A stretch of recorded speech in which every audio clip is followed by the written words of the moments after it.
So pandaigdigang balita tayo ngayon mga sangkay. Buong mundo na bulabog po sa isang matinding pasabog ni President Donald Trump ng bansang Amerika. Ano ito? Pag-usapan po natin mga sangkay.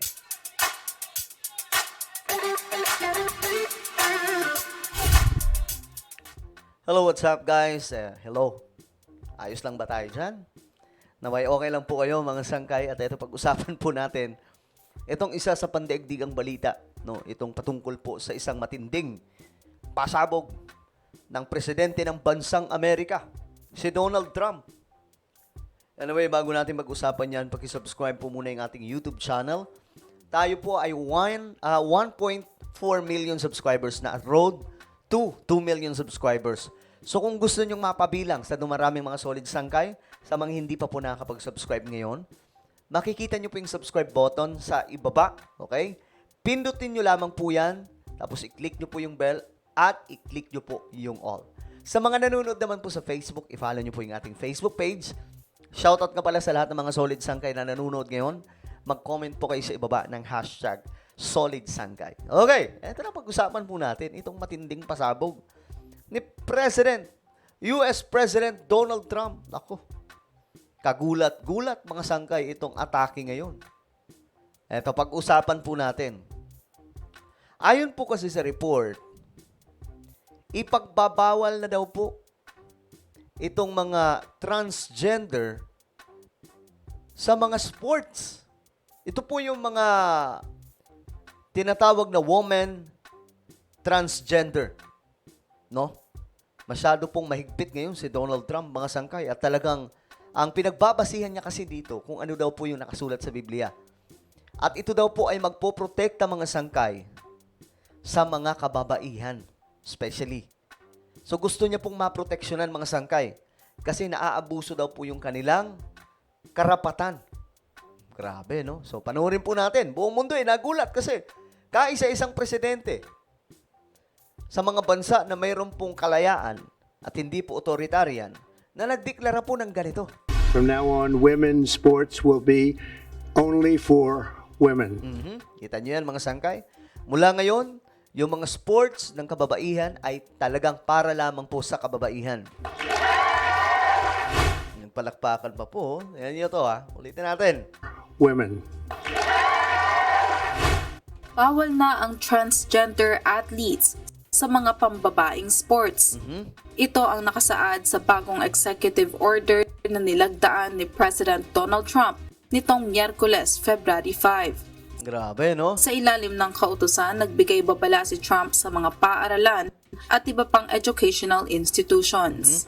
Alam nyo kasi, sa US, lumala po yung ganitong klaseng gawain doon po sa Amerika. At naabuso po ng naabuso. So, ang nahirapan na tuloy dito mga sangkay, yung mga tutoong babae. No? Hindi po ako, mga sangkay, hindi po ako yung tipong katulad ng iba na judgmental sa mga kababayan po natin na nasa LGBT community. May mga kaibigan din po ako dyan, mga sangkay, and I love them. Kasi yan naman po ang utos sa atin ng ating Panginoon. Mahalin sila, but hindi po ibig sabihin nun na hindi na po dapat nila malaman kung ano ang totoo na nasa Biblia, mga sangkay. But at least, pinapakita po natin talaga sa kanila ang pagmamahal. Okay? Pero hindi po dapat itolerate. Alright? Kung ano po ang standard ng Biblia, ano po ang prinsipyo ng Biblia, yun dapat ang titindigan po natin. Ngayon, mga sangkay, doon sa Amerika, naabuso po yan. Biruin nyo sa mga rally, sino ang nangunguna? LGBT. Sa mga kilos protesta, sino ang nangunguna? Sila mga sangkay.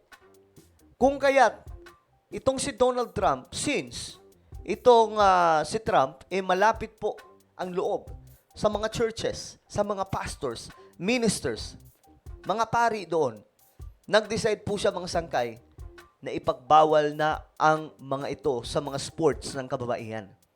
And if you remember mga sangkay, di ba, nung kailan ba yun? Isang Olympics. Kung saan, sa boxing, ang isang babae, totoong babae, kalaban niya po mga sangkay is trans woman. Kung kaya't, natalo po yung totoong babae. Naging kontrobersyal na issue po yun, mga sangkay. We're putting every school receiving taxpayer dollars on notice that if you let men take over women's sports teams, or invade your locker rooms, you will be investigated for violations of Title IX and risk your federal funding. There will be no federal funding. Inaatasan din ang lahat ng government agencies Grabe, no? Sa mga schools. Kasi sa mga schools ng Amerika, meron pong special na CR yung mga yan eh. Yung mga LGBT, di ba? Meron pong male, female. Tapos kumbaga may others. di ba? May ganun. Pero yung others na yan, pinangalanan na po talaga nila mga sangkay kung sino. Halimbawa, LGBT. Ito yung CR ninyo. So, ngayon, gusto ni Trump na talagang mawala na po ang ideya na yan. Dapat mawala po talaga mga sangkay sa schools kasi may mga nagtuturo din po na tinutolerate. Kaya dumadami po yung mga, actually sila po talaga yung mga pangunahing nag-aakla sa bansang Amerika.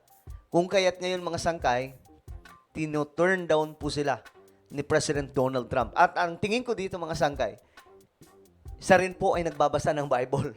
Malamang.